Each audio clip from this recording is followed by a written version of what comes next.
चला आम्ही आलो शोभाताईच्या घरी देवबाप्पाला साडी नेसवायला. कालपासून देवबाप्पा आमचं वाट बघतोय. काल आमच्या आतून रात्री ते दागिने काढून ठेवल्यात. रात्री आम्हाला काही वेळ नाही भेटला, आमची लाईट बी गेली होती. म्हटलं सकाळी घालू. तशी ही साडी नेसवायची छान छान. तिथे दागिने ठेवल्यात. अशी साडी सुंदरसा गोल्डन कलर आहे, छान गोल्डन कलर आहे. ब्राऊन कलरची बॉर्डर आहे त्याची.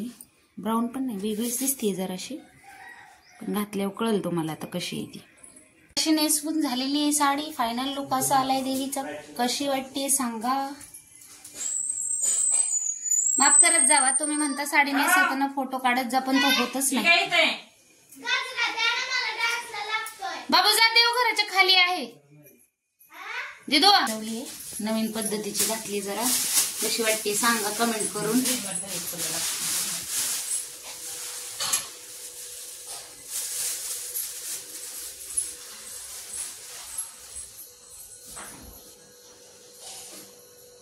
सांगा नक्की कमेंट करून. ते आईच्या काकू सारखीच आहे, फोनवर बघत नाही. आमच्या कोदरी मम्मीची देवी आहे, बाहेर देवबाप्पा चालू आहे.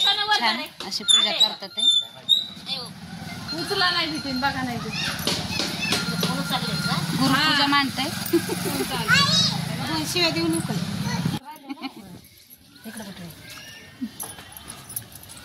अगरबत्ती भाजेल मान.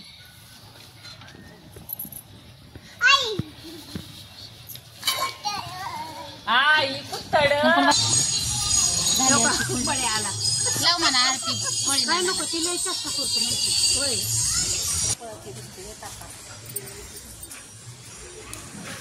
जाऊ का मध्ये तांबे तिथे ठेवते.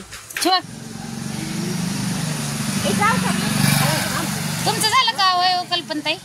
हे असलं देवाचं तुमच्याकडे नाही देवी? परडी आहे का तुमच्याकडं? आमच्या आईसारखं असं. हा आमच्या आईकडे तुळजापूरचीच परडी.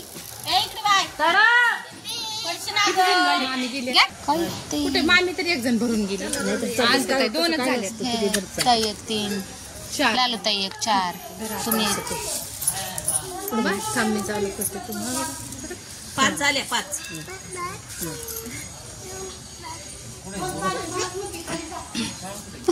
मी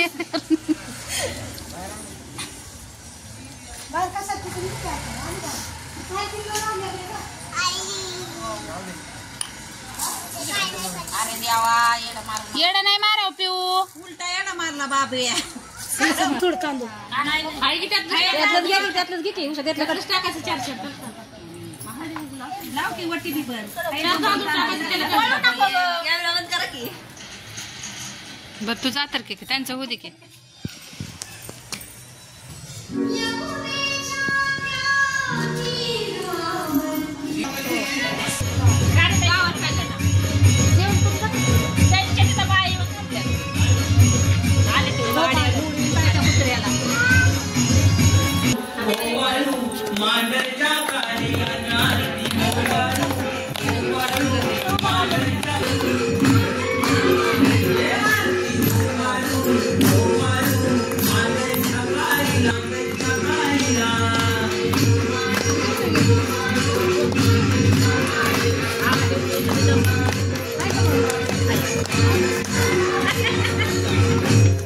दक्षिण देशामध्ये सुवर्ण मांढर म्हणती त्याला, शक्ती रूपाने प्रकट झाली जनरक्षणाला.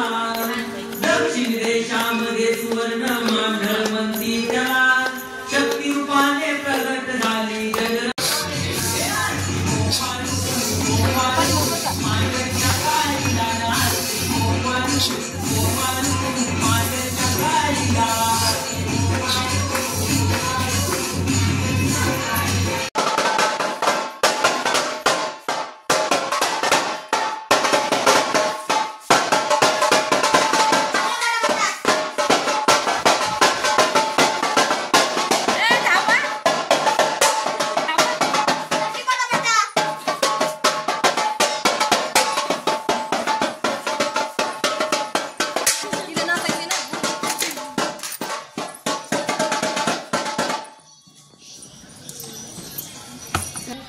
पिवळं देवीच असते अंडी आत तुझी बाहेर 20 महिन्यात नाही 2 ग्रॅम मध्ये 20 बसले फक्त